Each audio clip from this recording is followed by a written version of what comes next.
All right, we are continuing to talk about radicals. Today we are going to talk about how to simplify radicals.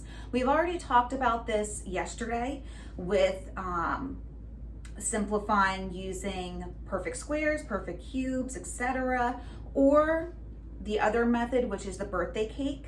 So actually today I'm going to be showing you two methods. So I want you to watch both methods and I want you to choose which one works better for you, and maybe try out both methods and see which one is working better. So this is completely your preference, which one you use, or maybe you use a combination of both. But different people learn different ways. So I wanted to show you both in case one way works better for you than the other way. As always, guys, if you have any questions, please let me know. And let's go. Okay, so this is the example I'm going to go through, and I'm going to show you how to do it in two different methods. So just like the methods that I was talking about in the video yesterday. So the second method is actually the steps that are written on here. So for the first method, I'm just going to do it on lined paper. So I'm just going to copy down that example. And the first method is, again, similar to method one that we went through yesterday in our video. Except here, since we're dealing with a cubed root, we're looking for perfect cubes. So when we're thinking about simplifying this, since we have a cubed root, the inverse of a cubed root is something that is cubed. So when you think about inverse operations, so for example, addition and subtraction are inverse operations, multiplication and division are inverse operations. The cubed root is the opposite of cubing something. So when you take the cubed root of something cubed, this undoes that exponent and you're just left with x. So what we're going to try and do here is we're just going to try and break this down into perfect cubes. So here, we're going to start with our number.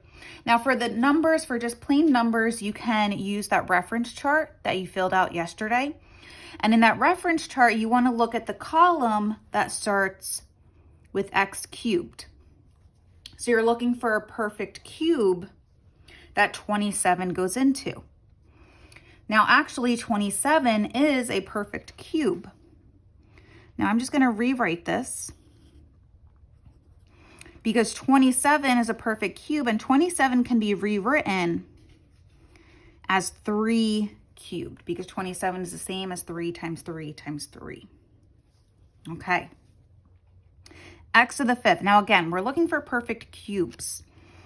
So x to the fifth, we can rewrite that and break that down as x cubed.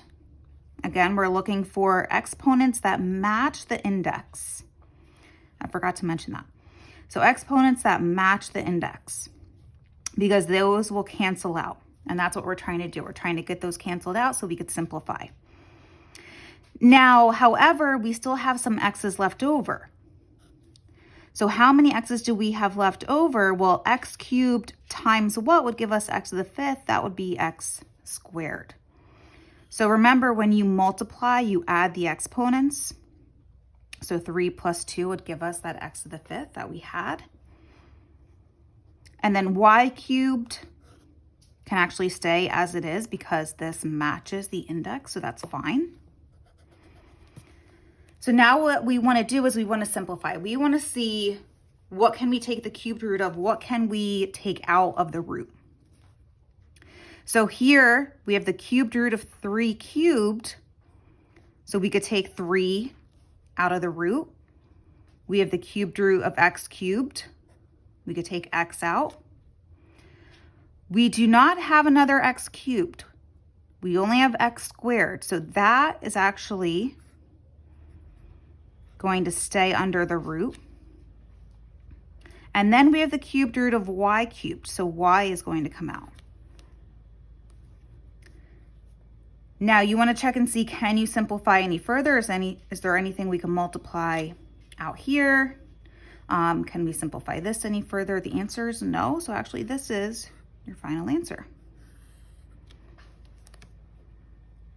So this is a bit of a quicker way, but you really have to have knowledge of exponents, and you have to have a pretty good number sense as far as like perfect squares, perfect cubes, and everything. So this is method 1. Now I'm going to go through method 2, which is a little bit longer, but and it's more similar to the birthday cake method that I talked about yesterday, but you could kind of more visually see how we're simplifying and breaking things down. So it might help you out that way. Again, whichever method you prefer is completely up to you. Okay, I'm going to leave that, that's your personal preference. I'm going to leave that up to you. But I just want to show you both ways because I know some of you guys learn differently and you like one way better than another way. Okay, so the second method, we're still working with the same radical. So first thing we're going to do is we're going to completely break this down. And first we're going to do that with 27. So with 27, we are going to write the prime factorization of 27 using the birthday cake. So like we talked about yesterday, so taking 27, dividing it by prime numbers. So again, if you want to make a little list of the prime numbers,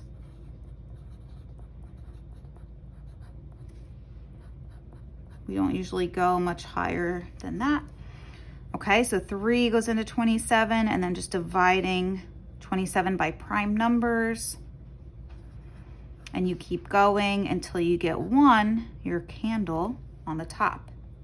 Now here, it's just a coincidence that our prime numbers were all the same. You can switch these up as long as they're all prime numbers. Okay, so I am going to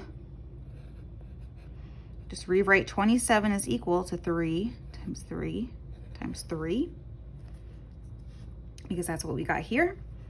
Our index, the little number right here, is 3 because we have the cubed root.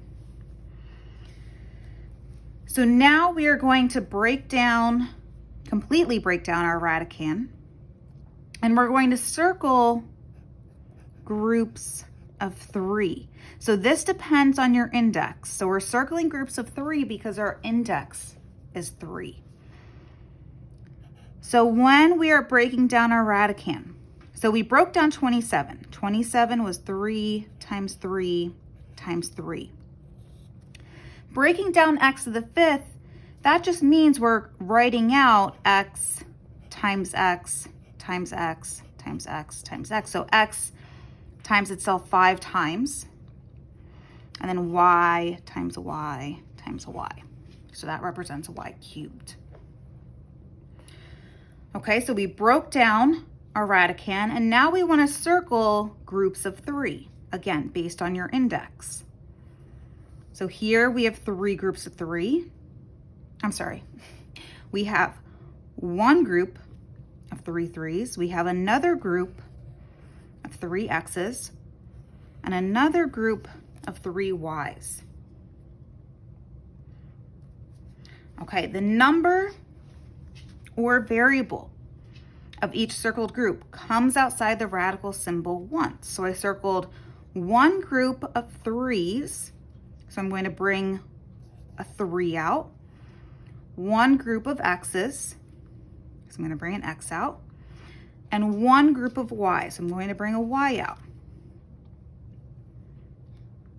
If you don't circle something, leave it underneath the radical. So we didn't circle these 2 x's. So we're going to leave that underneath. Now I'm just going to rewrite this because we know x times x is the same as x squared. And again, that is our final answer. Okay, notice how it matches the final answer we got for method 1. Okay, so these are the 2 methods. So now you might be thinking about which one you think would work better for you.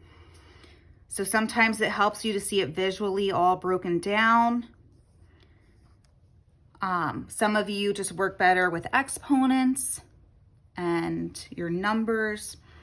So it's completely up to you which method you use. Okay, so we have our second example, the fourth root of 48x to the 12th y squared. And again, I'm going to go through both methods. So I'm going to do method 1 and then method 2 on this sheet. So if you have decided which method you'd like to use, you can skip through the other method. If you're still not sure, you might want to watch through both methods, and then you might have a better idea of which one you want to use. Okay, method 1. So method 1, again, similar to method 1 that we talked about yesterday, except now we're going to look for perfect powers of 4 that go into 48. So I'm just going to start by listing numbers that multiply to 48. And I like to keep my list organized.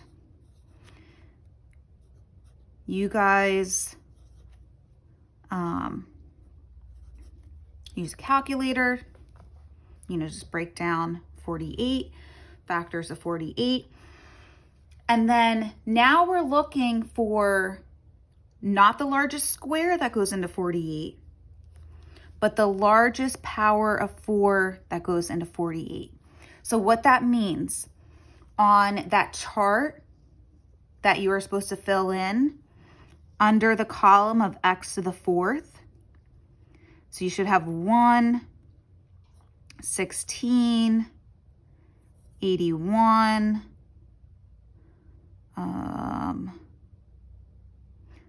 hold on, I'm blanking on what the next number is. But I mean, you shouldn't have to go higher because you're looking for a number.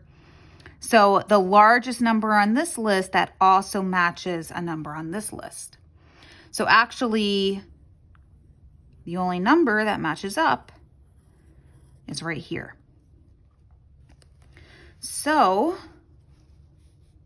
we're going to break down 48 into 16 times 3, because 16 is the same, so on your chart, 16 is the same as 2 to the 4th, because remember, we're trying to undo this radical. Now we also want to break down x to the 12th. So x to the 12th, and we're looking for exponents of 4. So we can get an x to the 4th. We can get another x to the 4th. And then another x to the 4th. Because if you take these and add them up, 4 plus 4 plus 4 gives you 12. Now y squared is too small. We're not actually going to be able to do anything with that because it's smaller than the index. So we're kind of just stuck with the y squared under the radical. So now let's see what we can simplify out. So the 4th root of 2 to the 4th, we could bring the 2 out. The 3 doesn't have an exponent of 4, so that is going to stay underneath the root. Here, the 4th root of x to the 4th. So we have an x that comes out, another x, and a third x. So we have 1, 2, 3 x's. Now y squared, I mentioned we're kind of stuck with that because that does not simplify with the 4th root. So that stays underneath. Now x times x times x on the outside, we can rewrite that as 2x cubed.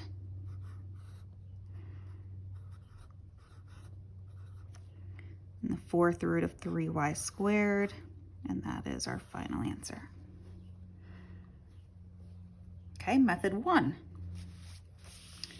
Now, method 2.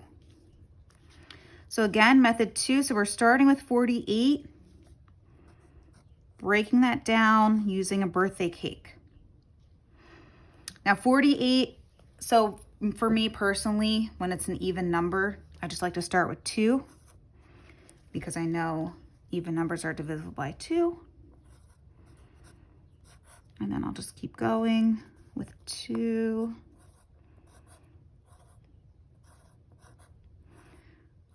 Until I need to switch it up. And I get my candle on top. Okay, so 48 equals 2 times 2 times 2 times 2 times 3. Okay, using our prime factors here. Our index is 4, the little number in the corner. So now we want to break down our radicand and circle groups of 4, all based on the index. So this one's going to be a little bit longer because some of you may have guessed it. We have x to the 12th. So we have 1, 2, 3, 4, 8, 9, 10, 11, 12. So now we want to circle groups of 4. So we have 4 2s. Be careful here, guys, because sometimes you rush through it and you accidentally circle the wrong number of variables. Okay, so we can take out a 2, an x from this group, an x from this group, and an x from this group. So these all represent one thing that you're taking out. Now you're left over under the root with 3 times y times y. So we can just rewrite this as 2x cubed times the 4th root of 3y squared. Okay, so again, method 1, method 2, your personal preference. This, I'm actually going to leave this optional for you. This will kind of be just a little bit of extra credit if you want to go ahead and figure out what this means, what the blanks are supposed to be. So this is just going to be optional for you. So don't worry about it. But if you want to, it'll just be a little bit of extra credit. Okay, right now I would like you guys to try these 2 examples on your own.